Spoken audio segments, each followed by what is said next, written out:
Donnie and Dolly. The team is supported by ableauctions.ca. Closing your business? We can help.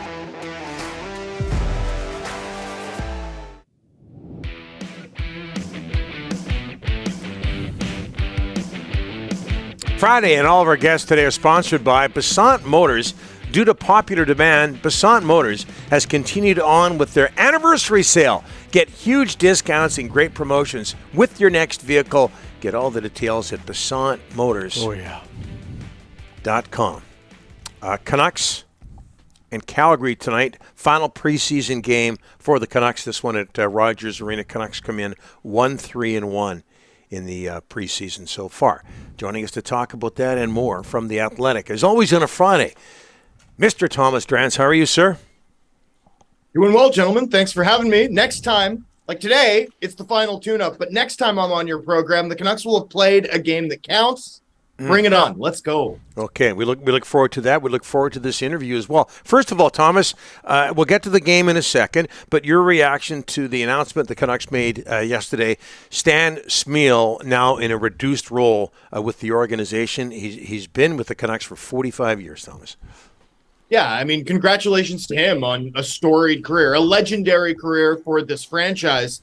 Smyl, I was a little too young to remember him as a player, but growing up, my dad always used to compare him to Cliff Ronning when I asked about him and just say he was one of those guys you couldn't help but root for with his work ethic. And, over my time working, covering this team, getting to know Stan a little bit, seeing him operate a little bit, I could see that grit on occasion, certainly when he took over as interim GM. But the moment that really stands out to me, gentlemen, was a few years before that, right before the pandemic in 2019.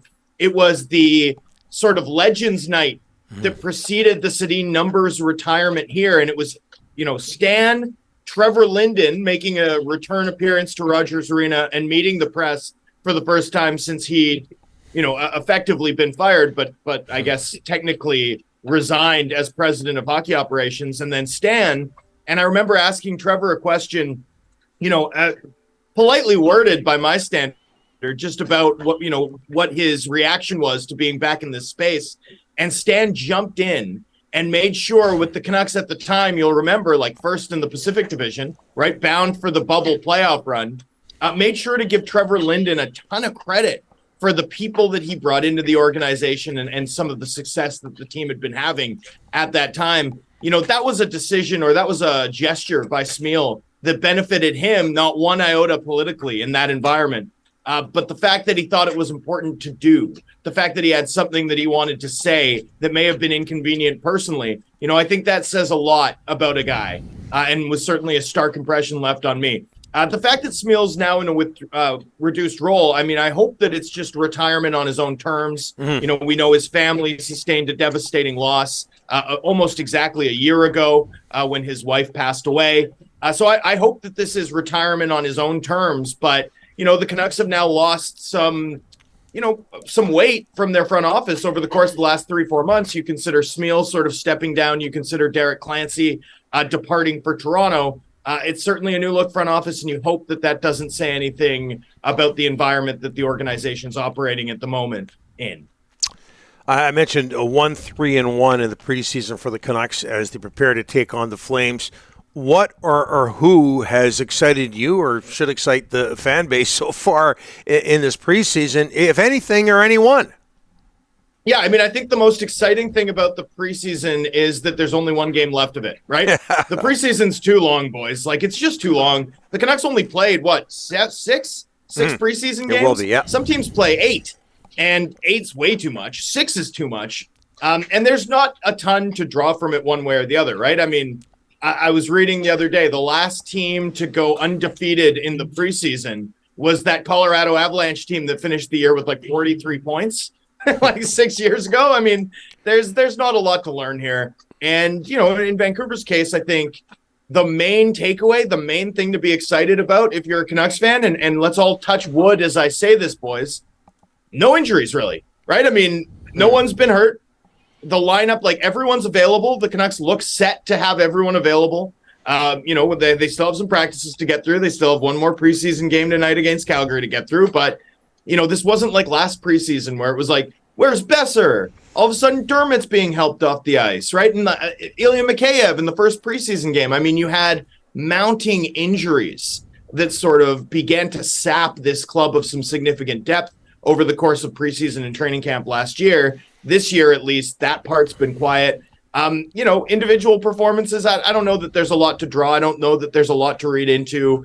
In some ways, I think the way the club looked on paper coming into training camp has sort of not played out in the most optimal way, given that, Vasily Podkolzin, Niels Höglander, some of the defenders that you might have hoped would have made a case, like no one's really kicked the door down on a roster spot, which I do think has left the club in a spot where I think there are real questions, not just about their depth, but some of the roster spots higher up the lineup. That's not ideal.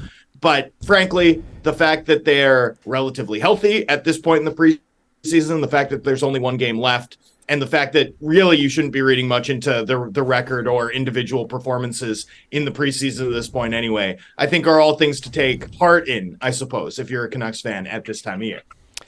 Thomas, you are the president of the Niles Höglander fan club. Donnie pointed out 0 points in 4 games in the preseason. I expected more. What about you? Well, who's really produced other than the usual suspects, right? Yeah, I mean, but the guys that the one game. Thomas, the Pedersons and the Millers and the Hughes don't have to produce. You're not possibly but the young guys, preseason scoring. Thomas, the young guy like him that is battling for a spot that was sent to the minors, he's got to show them. And I thought he'd come in and have one hell of a preseason, but he hasn't grabbed that bull by the horn. No, he hasn't. I think that's fair to say, but also I think looking at his production over 4 preseason games, one of which was that 10-0 defeat to Calgary, right? One of them was that game we saw in Abbotsford Wednesday night, that was played at 60% pace by basically everyone involved, and the only Canucks point came off a point shot with the fourth line on the ice. I mean, I don't know that throwing his point totals at, your audience is a helpful way of describing why Höglander hasn't been able to grab the bull by the horns. In terms of his work rate, it's been there. In terms of his utility, I think it's been there. And, Phil DiGiuseppe, I guess, would be the only supporting piece that's produced it all this preseason. But you're also looking at a guy who has 17 career points as a career high, and that was 9 years ago. And he's cemented his spot on the second line. So, I wouldn't read much into preseason. I still think Höglander's played well. And I still think this team is going to need him down the line because I think he's one of their 9 best forwards. So we'll see where this goes, but I'm not reacting one way or another to what we've seen from Höglander. I think he's done enough to make this team. I think he will make this team. The question is where he'll slot in, what sort of opportunity he'll get, and whether or not he can run with that when the games count.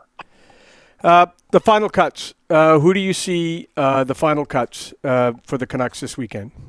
Yeah, I mean, we'll see if they make a deal. You'll remember, Rick, it was on a Friday night right before Canadian Thanksgiving during their last preseason game that the team traded Jason Dickinson for Riley Stillman. An ill-fated deal, I suppose, ultimately. But, exactly a year ago today, we were in a similar situation talking about what we'd expect from the Canucks on last cuts, knowing that the team was aggressively working the phones, trying to sort something out to improve their defensive depth. Feels like we're in a very similar spot this year, and we'll see if there are any fireworks, any deals to be had at Rogers Arena, whether it's tonight or over the course of this weekend. In terms of final cuts, a lot will depend on Ilya Mikheyev's status and exactly how he's accounted for, right, in terms of their opening day roster. Is he on normal IR? Is he on long-term IR? How exactly will this shake out? Or is he straight up on the active roster and able to play? However that sort of occurs, whatever shape the team's roster takes, and Ilya Mikheyev's status on it will determine a lot in terms of their overall flexibility. If Mikheyev's on IR or LTI, then I don't know that there's a final cut to come up front. I think the 13 forwards still in camp could be the team's 13 forwards when they start the season. If that's the case, I think they'd only be able to carry 21 anyway, which means 7 defensemen. Based on how it looks right now, I would think if they only keep 7, that Juleson, based on the fact that he was able to rest, right, wasn't put in the lineup on Wednesday night in Abbotsford, not to mention the fact that he's right-handed, not to mention the fact that he's the most likely to be claimed if him, Wolanin, and Brisebois all hit waivers, I would put Juleson on the inside track as the 7th defenseman. So, again, a lot will be determined by Mikheyev's status. If Mikheyev's full send, then I could see there being one more forward cut. If not, and Neil Zaman would be sort of the waiver exempt guy in that region. So I guess that would be the name to watch for up front if Mikheyev's full send. If he's on normal IR or on LTIR, that will change whether or not they can have 7 or 8 defensemen. And I'd sort of expect that it's Juleson in 7th and then one of Wolanin or Brisebois. That would be how I'd caption sort of the race as it stands as we enter what I would call the final turn, the final tune-up game tonight at Rogers Arena. I'm going to see a string quartet tonight versus seeing the Canucks or the Lions. I could use that jacket. Yeah, Any chance nice. I could borrow that? That is sharp looking. Sharp. Not bad. I think they're calling it a shacket these days. I don't know why we keep coming up with words, but yeah, I think they're calling it a shacket because it's looks like a shirt, but it's got a liner. So yeah. Ooh. Anyway, I'll happy to loan it to you, Donnie. You might be able to live in it as a tent, but I'll still give it to you. That is a sharp shacket. Say that 5 times quickly.